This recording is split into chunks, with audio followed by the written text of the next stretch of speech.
Hello students, welcome to law excellence IAS academy. మనందరికీ తెలుసు examination point of వ్యూలో Hindu paper అన్నటువంటిది ఎంత ఇంపార్టెంట్ అనేసి. మరి అలాంటి హిందూ పేపర్ని సింపుల్గా అర్థం చేసుకోవటానికి, అలాగే క్వశ్చన్స్ ఎలా అడుగుతారు ఏంటి అని తెలుసుకోవటానికి ఉపయోగపడటం కోసం the Hindu news analysis start చేయటం జరిగింది. సో ఇవాళ ఇంపార్టెంట్ ఆర్టికల్స్ ఏమేమి ఉన్నాయి, వాటి డిస్క్రిప్షన్ ఏంటి అన్నటువంటిది చూద్దాం. మన ఫస్ట్ ఆర్టికల్ చూడండి, తిరుమల లడ్డూకి సంబంధించి. మరి దీన్ని ఆర్ట్ అండ్ కల్చర్ కింద చదువుకుంటాం. మనకి తెలుసు ఆంధ్రప్రదేశ్లో తిరుపతిలో ఉన్నటువంటి తిరుమల దేవస్థానం. మరి తిరుమల దేవస్థానం అన్నటువంటిది రిలీజియస్గా చాలా ప్రఖ్యాతి పొందినటువంటిది. ఇక్కడి ప్రసాదమైనటువంటి లడ్డూకి జిఐ ట్యాగ్ కూడా రావటం జరిగింది, జాగ్రఫికల్ ఇండికేషన్ ట్యాగ్. ఏ ఇయర్లో వచ్చింది? 2009వ సంవత్సరంలో. సో అనాథరైజ్డ్ ప్రొడక్షన్ని ప్రివెంట్ చేయాలి అన్నటువంటి లక్ష్యంతో 2009లో జిఐ ట్యాగ్ని ఇక్కడి లడ్డూకి ఇవ్వటం జరిగింది. మరి ఇప్పుడు ఏమైంది? ఈ తిరుమల లడ్డూలో కల్తీ అన్నటువంటిది జరిగింది. అందులో యూజ్ చేసేటటువంటి నెయ్యి ఏదైతే ఉందో అది జంతువుల యొక్క ఫ్యాట్తో తయారు చేయబడింది అన్నట్టుగా ప్రస్తుత ఏపీ ప్రభుత్వం అనౌన్స్ చేసింది. అంతేకాదు దీని విచారణ కోసం ఒక స్పెషల్ ఇన్వెస్టిగేషన్ టీమ్ని సిట్ని కూడా ఏర్పాటు చేసింది. అయితే ఈ కేసు సుప్రీంకోర్టుకి వెళ్ళినప్పుడు సుప్రీంకోర్టు ఏమనింది అంటే, ఒకటి, ఇప్పుడు సిట్ యొక్క దర్యాప్తులో ఉంది. అలా దర్యాప్తులో ఉండగానే మీరు మీడియాకి వెళ్ళి ఎలా అనౌన్స్ చేస్తారు అంటే, కాన్స్టిట్యూషనల్ అథారిటీలో ఉన్నటువంటి మీరు ప్రజల యొక్క మనోభావాలు దెబ్బతింటాయని ఆలోచించాల్సి వస్తుంది కదా. సో పాలిటిక్స్ నుంచి దేవుళ్ళనైనా సపరేట్ చేయండి అన్నట్టుగా సుప్రీంకోర్టు వ్యాఖ్యానించింది. రెండవ విషయం వచ్చేసరికి, అసలు ఈ లడ్డూలో కల్తీ జరిగింది అనేసి మీకు ఎలా తెలుసు అన్నటువంటిది.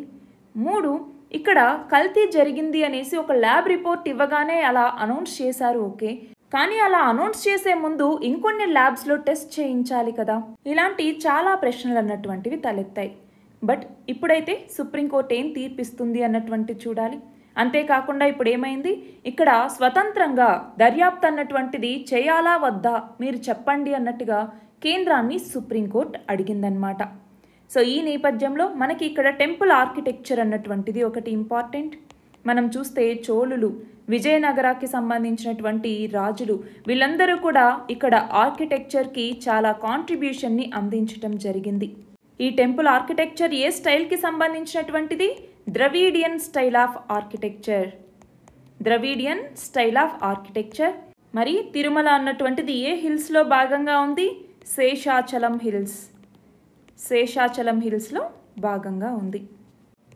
నెక్స్ట్ ఆర్టికల్ చూడండి, ఇండియా యొక్క న్యూక్లియర్ ఎనర్జీకి సంబంధించి. సో మనం సైన్స్ అండ్ టెక్నాలజీలో భాగంగా దీని గురించి చదువుకుంటాం. అయితే ఏమైంది, 2024-25 అంటే రీసెంట్ యూనియన్ బడ్జెట్లో కేంద్ర ప్రభుత్వం ఏమని చెప్పింది అంటే, ఇండియా యొక్క న్యూక్లియర్ ఎనర్జీ సెక్టార్ని ఎక్స్పాండ్ చేయాలి అన్నట్టుగా అన్నదనమాట.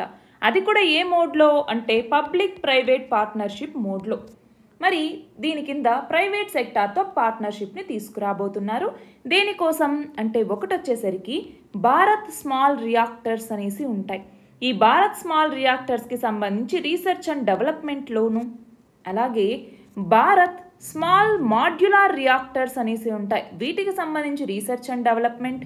అంతేకాకుండా కొత్తగా ఇప్పుడు ఏవైతే న్యూక్లియర్ ఎనర్జీ టెక్నాలజీస్ అన్నటువంటివి డెవలప్ అవుతాయో వాటిలోనూ పబ్లిక్ ప్రైవేట్ భాగస్వామ్యాన్ని ఇప్పుడు పెంచుకోబోతున్నాం అన్నట్టుగా అనౌన్స్ చేశారనమాట. మరి ఆ నేపథ్యంలో అసలు ఎయిమ్ ఏంటి?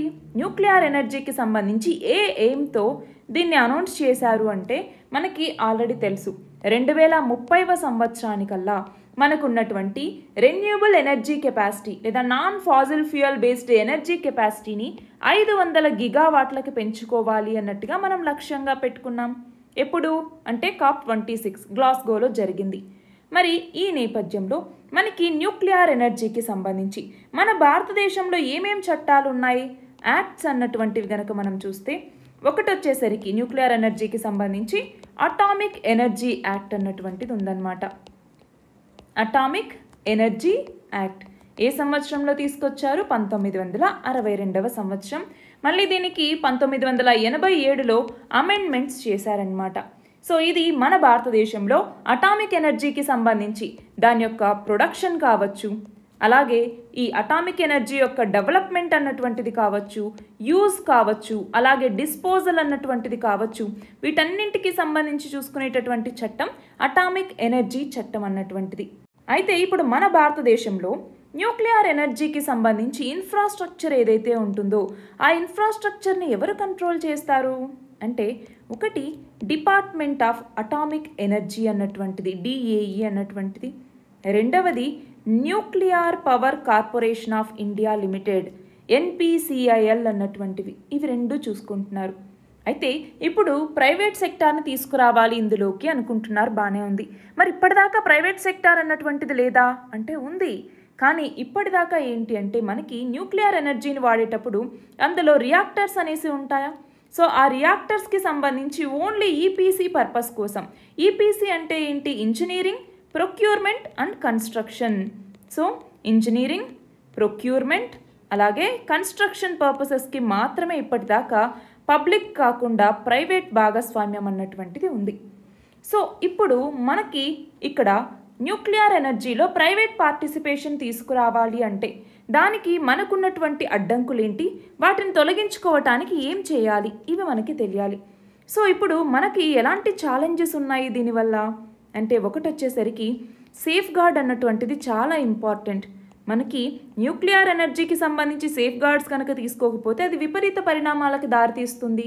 అలాగే అటామిక్ పవర్ ఏదైతే ఉంటుందో దాన్ని ప్రైవేట్ సెక్టార్లో పెడితే ఎక్స్ప్లాయిటేషన్ చేసేటటువంటి ఛాన్సెస్ చాలా ఉన్నాయి. పోనీ వీటి యొక్క సేఫ్టీ అన్నటువంటిది, అలాగే వీటి యొక్క డ్యామేజెస్ జరిగితే అప్పుడు ఏంటి అన్నటువంటిది ఒక ప్రశ్న. పోనీ డ్యామేజెస్ జరిగితే దాని యొక్క కంపెన్సేషన్ అన్నటువంటిది ఎలా ఉంటుంది, ఎలా ఉండబోతోంది అన్నటువంటిది.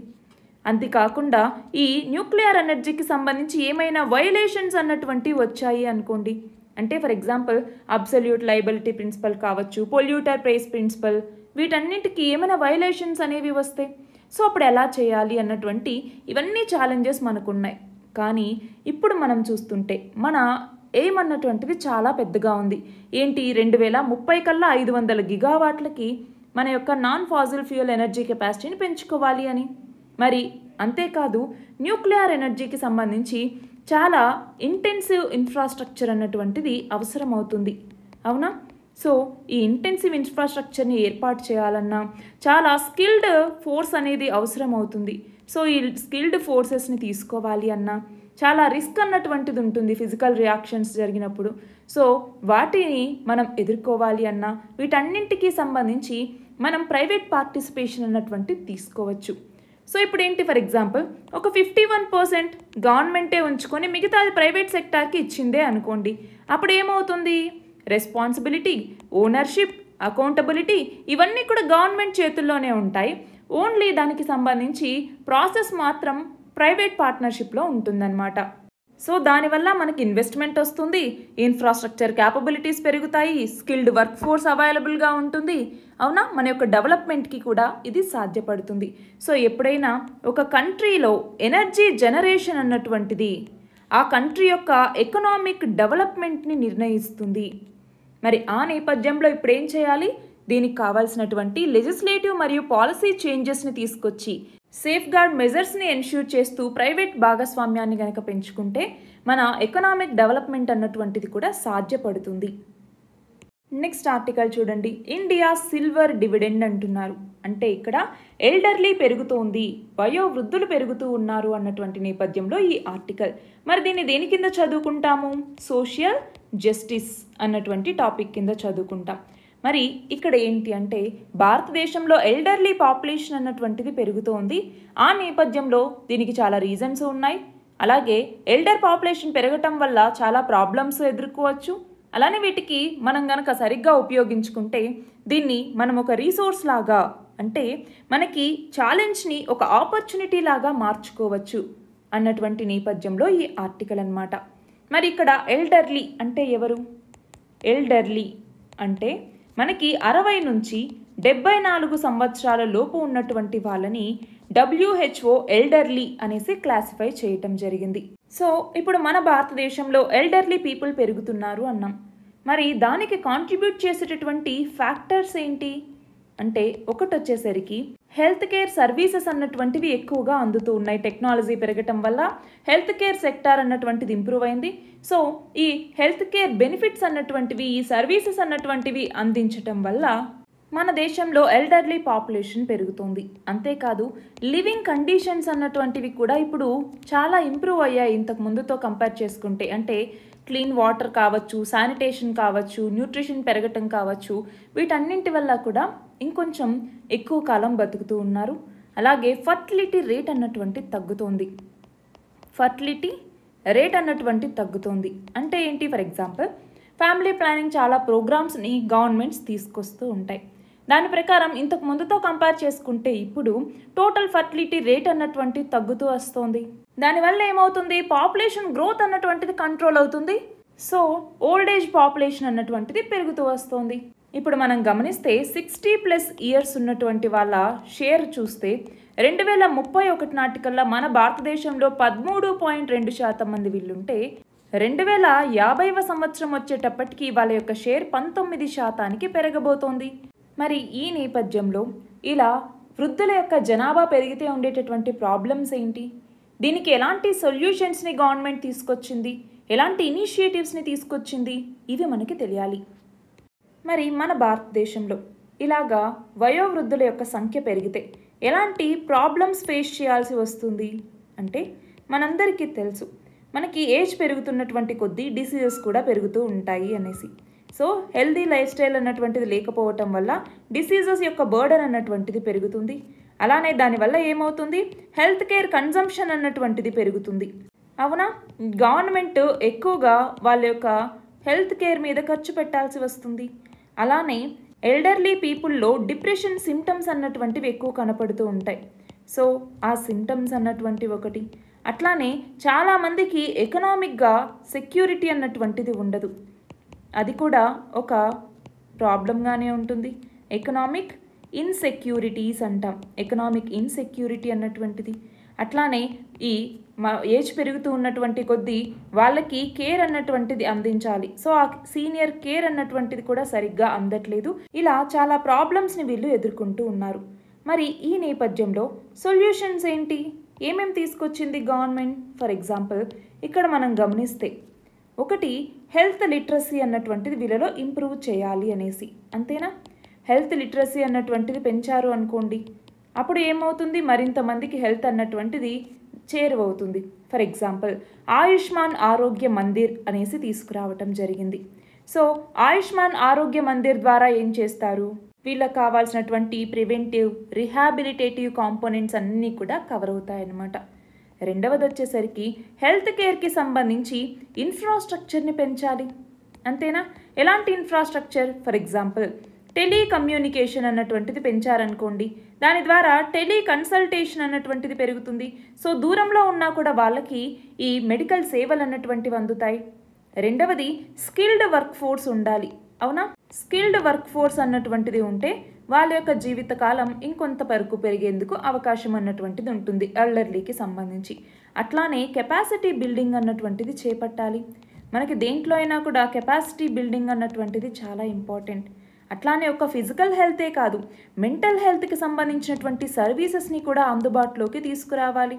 మెంటల్ హెల్త్ సర్వీసెస్ మనకి ఆయుష్మాన్ భారత్ కింద హెల్త్ అండ్ వెల్నెస్ కేంద్రాలు అనేసి తీసుకురచ్చారు కదా, ఈ ఆయుష్మాన్ ఆరోగ్య మందిర్స్ అనేసి. సో ఇవి దీనికి సంబంధించినవే.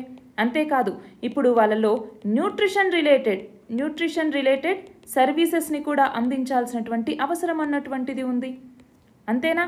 ఇందాక వాళ్ళకి ఏవైతే ఎకనామిక్ సెక్యూరిటీ అన్నటువంటిది లేదు అన్నామో, వాళ్ళకి ఎకనామిక్ అలాగే సోషల్ సెక్యూరిటీ కూడా అందించాల్సినటువంటి అవసరం అన్నటువంటిది ఉంది.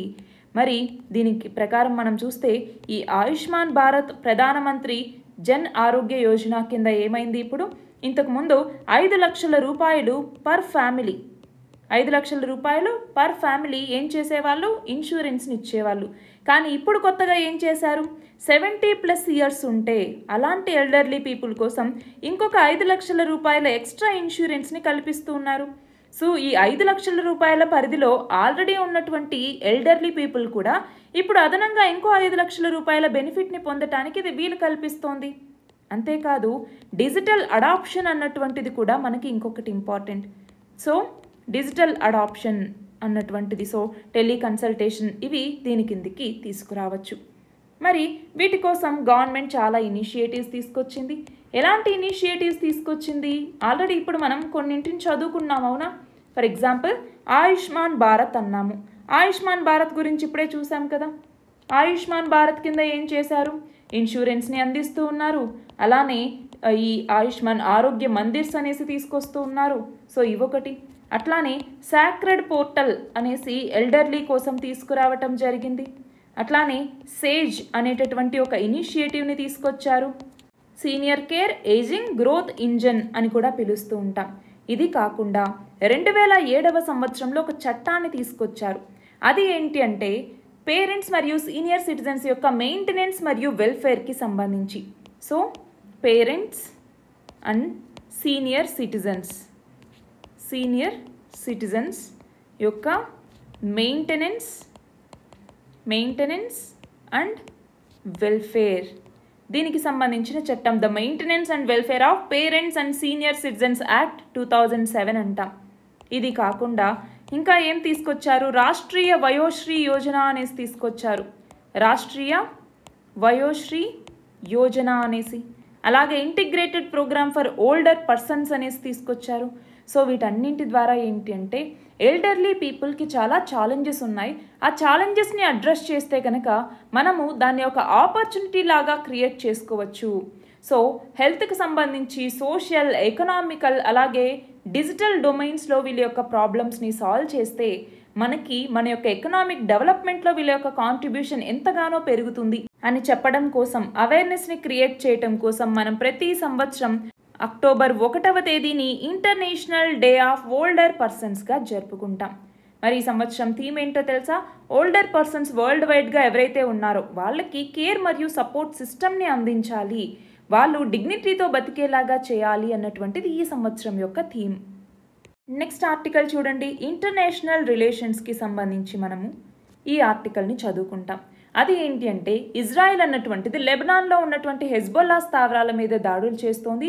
అక్కడ ఉన్నటువంటి హెజ్బొల్లా లీడర్స్ని హతమారుస్తోంది. మరి ఈ నేపథ్యంలో అసలు హెజ్బొల్లా అంటే ఎవరు? మనకి వెస్ట్ ఏషియా కాన్ఫ్లిక్ట్ అన్నటువంటిది మన ఇండియా మీద ఎలాంటి ఇంపాక్ట్ చూపిస్తుంది?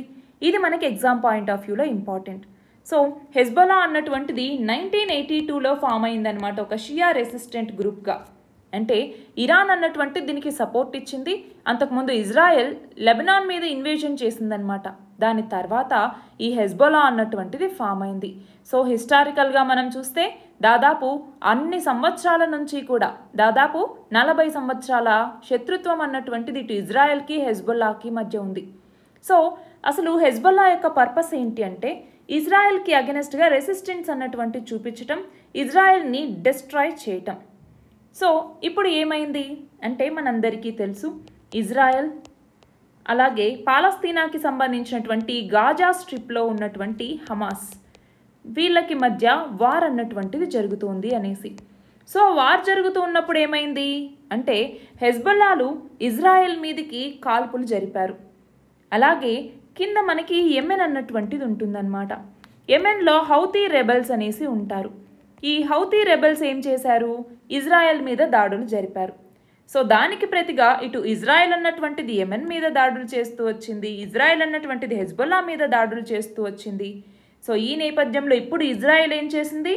ఈ ఏదైతే లెబనాన్లో ఉన్నటువంటి హెజ్బొల్లా ఉందో ఆ హెజ్బొల్లా మీద దాడులు అన్నటువంటిది మరింత తీవ్రతరం చేసింది. హెజ్బొల్లా అధినేతని చంపివేసింది అన్నమాట, హతమార్చేసింది. అలాగే అక్కడ కొంతమంది అగ్రనేతల్ని కూడా హతమార్చింది. యెమెన్కి సంబంధించిన హౌతీ రెబెల్స్ యొక్క ఆఫీసర్స్ కూడా అక్కడ హెజ్బొల్లా స్థావరాల దగ్గర ఉంటే వాళ్ళని కూడా హతమార్చేసింది. మరి ఈ నేపథ్యంలో మనకి ఈ వెస్ట్ ఏషియా కాన్ఫ్లిక్ట్ అన్నటువంటిది చూడండి ఎన్ని దేశాలకి ఇక్కడ విస్తరించి ఉంది అన్నటువంటిది చూడొచ్చు. సో దీన్ని మనం ఒకటి జాగ్రఫీ పరంగా కూడా, జాగ్రఫీలో మనకి లొకేషన్ బేస్డ్ క్వశ్చన్స్ అడగచ్చు అనమాట. సో ఇజ్రాయెల్ అన్నటువంటిది ఎక్కడుంది, పక్కనున్నటువంటి వాటర్ బాడీస్ ఏంటి, ఏమైనా సముద్రాలు ఉన్నాయా, ఇలాంటివి ఒకసారి మనం మ్యాప్ అన్నటువంటిది చూసుకుంటాం. అలానే ఇందాక చెప్పినట్టుగా ఈ వెస్ట్ ఏషియా కాన్ఫ్లిక్ట్ అన్నటువంటిది మన భారతదేశం మీద ఎలాంటి ఇంపాక్ట్ చూపిస్తుంది అన్నటువంటిది కూడా మనం చదువుకుంటాం. ఇక్కడ చూడండి మ్యాప్, ఇజ్రాయెల్ ఈ వైట్ కలర్లో ఉండేది, గాజా స్ట్రిప్ ఇక్కడ ఉన్నటువంటి హమాస్కి అలాగే ఇజ్రాయెల్కి మధ్య దాడి అన్నటువంటిది జరిగింది. అట్లానే ఇక్కడ చూడండి వెస్ట్ బ్యాంక్ అన్నటువంటిది పాలస్తీనాకి సంబంధించినటువంటిది. ఇక్కడున్న ఇదేదైతే ఉందో ఇది డెడ్ సీ అన్నటువంటిది, పక్కన జోర్డాన్, పైన లెబనాన్. ఈ లెబనాన్లో ఉన్నటువంటి హెజ్బొల్లాకి ఇజ్రాయెల్కి ఇప్పుడు వార్ జరుగుతుందన్నమాట. కింద సౌదీ అరేబియా, ఈ సౌదీ అరేబియా కింద ఇక్కడ యెమెన్ అన్నటువంటిది ఉంటుందన్నమాట. యెమెన్కి సంబంధించిన హౌతీ రెబల్స్కి వీళ్ళకి ఇక్కడ గొడవ. ఇక్కడేమో రెడ్ సీ అన్నటువంటిది, ఇది ఏమో సూయజ్ కెనాల్ అన్నటువంటిది, సూయజ్ కెనాల్. అలాగే ఇటు లెఫ్ట్ సైడ్ చూడండి మెడిటరేనియన్ సీ అన్నటువంటిది ఉంది. ఇక్కడ ఏదైతే ఉందో గల్ఫ్ అనేసి పిలుస్తాం. గల్ఫ్ అంటే ఏంటి, దాదాపు చుట్టూ ల్యాండ్తో కవర్ అయి ఉంటుంది. ఇక్కడేమో గల్ఫ్ ఆఫ్ సూయజ్ అంటాము. ఇక్కడ ఉన్నటువంటి ఇదేమో గల్ఫ్ ఆఫ్ అకాబా అనేసి పిలుస్తాం. సో జాగ్రఫీకి సంబంధించి లొకేషన్స్ అన్నీ మనకి ఇంపార్టెంట్ అన్నమాట. అట్లానే ఇందాక వెస్ట్ ఏషియా కాన్ఫ్లిక్ట్ అన్నటువంటిది మన భారతదేశం మీద ఎలాంటి ఇంపాక్ట్ చూపిస్తుంది అనేసి అనుకున్నామా? సో ఎలాంటి ఇంపాక్ట్ చూపించవచ్చు మీరు చెప్పండి. ఒకటి వచ్చేసరికి మనకి వెస్ట్ ఏషియా అన్నటువంటిది క్రూడ్ ఆయిల్కి సంబంధించి చాలా important. So crude oil prices అన్నటువంటివి పెరగచ్చు, సప్లైలో ఇంపాక్ట్స్ అన్నటువంటివి రావచ్చు. అంతేకాదు ఇక్కడ చూడండి సూయజ్ కెనాల్ అన్నటువంటిది మనకి ట్రేడ్కి సంబంధించి చాలా ఇంపార్టెంట్ రూట్. అలాగే రెడ్ సీ అన్నటువంటిది, మరి యెమెన్కి సంబంధించిన హౌతీ రెబల్స్ రెడ్ సీలో ఉన్నటువంటి షిప్స్ మీద దాడి చేయటం, హైజాక్ చేయటం ఇవన్నీ చేస్తున్నాయంటే మనకి ట్రేడ్కి సంబంధించి డిస్రప్షన్స్ అన్నటువంటివి ఎదురవుతాయా? సో ట్రేడ్లో డిస్రప్షన్స్ అన్నటువంటివి ఎదురవుతాయి అంటే అది ఇన్ఫ్లేషన్కి దారి తీయొచ్చు. అంతేకాకుండా ఎకానమీని కూడా ఇన్ఫ్లుయెన్స్ చేయొచ్చు, ఒక దేశ ఎకానమీని కూడా ఇంపాక్ట్ చేయొచ్చు, అవునా? మరి ఇది మాత్రమే కాదు, ఒక మన భారతదేశం అనుకోకపోతే ప్రపంచవ్యాప్తంగా దీనివల్ల ఏమవుతుంది, ఎనర్జీ సెక్యూరిటీకి భంగం వాటిల్లేటటువంటి అవకాశం కూడా ఉంటుంది. అలాగే ఎన్వైరన్మెంటల్గా కూడా చాలా ఇంపాక్ట్స్ అన్నటువంటివి ఉంటాయి. ఎన్వైరన్మెంట్ మనకు అక్కడ పాడవట్లేదు కదా, అక్కడ ఎక్కడో పాడవుతోంది కదా అంటే ఎవరో చేసినటువంటి కర్బన ఉద్గారాలకి మనం ఇక్కడ బాధ్యులం అవ్వట్లేదా క్లైమేట్ చేంజ్ వల్ల? అలానే ఎక్కడో ఏదో జరిగితే ఇక్కడ ఆ ఇంపాక్ట్ అన్నటువంటిది ఉండదు అన్నటువంటిది ఉండదు. సో ఆ నేపథ్యంలో మనకి ఇంపాక్ట్ అన్నటువంటిది మన భారతదేశం మీద కూడా ఖచ్చితంగా పడుతుంది. నెక్స్ట్ చూడండి, మణిపూర్ గవర్నమెంట్ AFSPA యాక్ట్ని ఇంకొక 6 నెలల పాటు హిల్ డిస్ట్రిక్ట్స్కి పొడిగించింది అన్నట్టుగా. దీన్ని మనం ఇంటర్నల్ సెక్యూరిటీ అన్నటువంటి టాపిక్ కింద చదువుకుంటాం. Internal security. సో ఏమైంది ఇక్కడ, మణిపూర్ గవర్నమెంట్ AFSPA యాక్ట్ని పొడిగించింది అన్నటువంటిది. ఏంటి AFSPA అంటే? Armed forces special powers act అంటాం. ఏ సంవత్సరంలో తీసుకొచ్చారు ఈ చట్టాన్ని? 1958వ సంవత్సరంలో. మరి అంతకు ముందు లేదా? అసలు ఈ చట్టాన్ని ఎప్పుడు తీసుకొచ్చారు ఏంటి అన్నటువంటిది ఒక్కసారి బ్యాక్గ్రౌండ్ కనుక చూస్తే మనకి 1942లో క్విట్ ఇండియా మూమెంట్ అన్నటువంటిది జరిగిందా? సో ఆ క్విట్ ఇండియా మూమెంట్ టైంలో దాన్ని సప్రెస్ చేయాలి అన్నట్టుగా ఒక ఆర్డినెన్స్ని తీసుకొచ్చారు. అదే ఏ ordinance? Armed forces special powers ordinance. Special powers ordinance అన్నటువంటి పేరుతో ఒక ఆర్డినెన్స్గా దీన్ని అమలు చేయటం జరిగింది. దాని తర్వాత 1958వ సంవత్సరంలో పార్లమెంట్ ఏం చేసింది? ఒక బిల్లుని ప్రవేశపెట్టి ఈ యొక్క చట్టాన్ని తీసుకొచ్చింది. దేనికి అంటే నార్త్ ఈస్టర్న్ ఇండియాలో చాలా వైలెన్స్ అన్నటువంటిది జరుగుతోంది, దాన్ని కంట్రోల్ చేయాలన్నటువంటి లక్ష్యంతో ఈ చట్టాన్ని తీసుకొచ్చిందనమాట. మరి ఈ చట్టం ప్రకారం ఏంటి అనేసి గనక చూస్తే మనకి ఆర్మ్డ్ ఫోర్సెస్ అలానే CAPF ఈ రెండింటికి కూడా స్పెషల్ పవర్స్ని ఇవ్వటం జరిగింది. సో ఏదైనా ఒక ఏరియాని డిస్టర్బ్డ్ ఏరియా అనేసి గుర్తిస్తే ఆ ఏరియాలో వీళ్ళకి స్పెషల్ పవర్స్ అనేటటువంటివి ఇస్తారు. మరి ఇక్కడ డిస్టర్బ్డ్ ఏరియా అని ఎలా తెలుస్తుంది?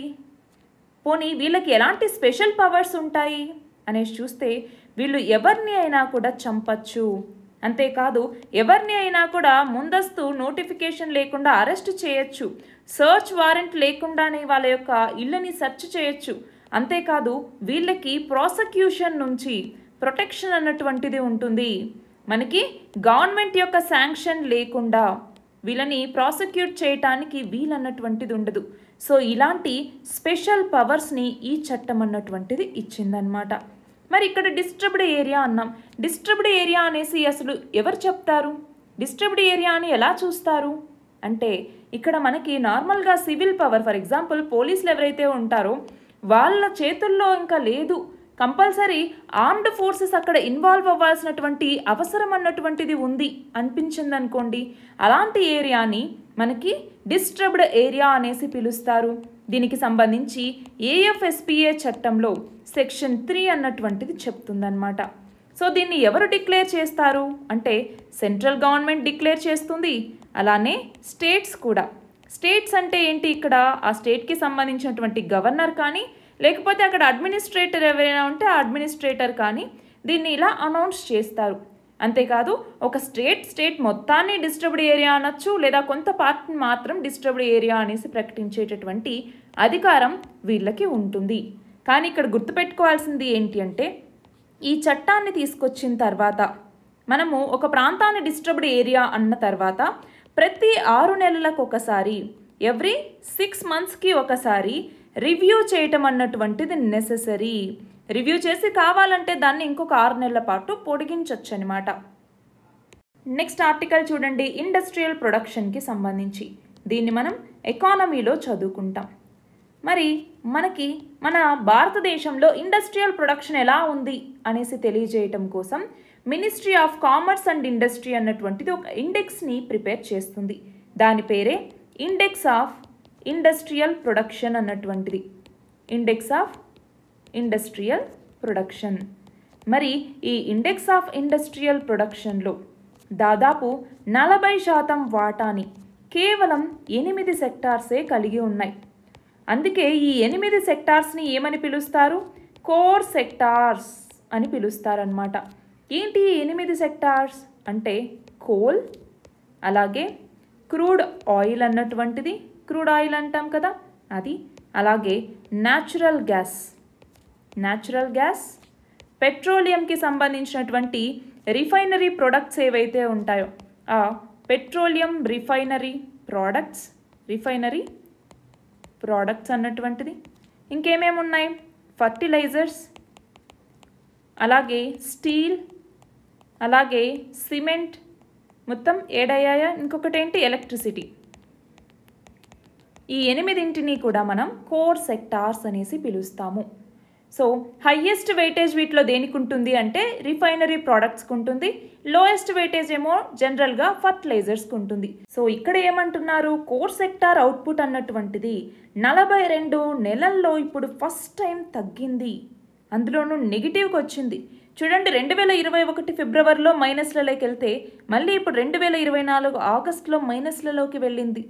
మొత్తం ఈ 8 ఇన్ఫ్రాస్ట్రక్చర్ సెగ్మెంట్స్లోనూ 6 కాంట్రాక్షన్కి వెళ్ళిపోయాయి.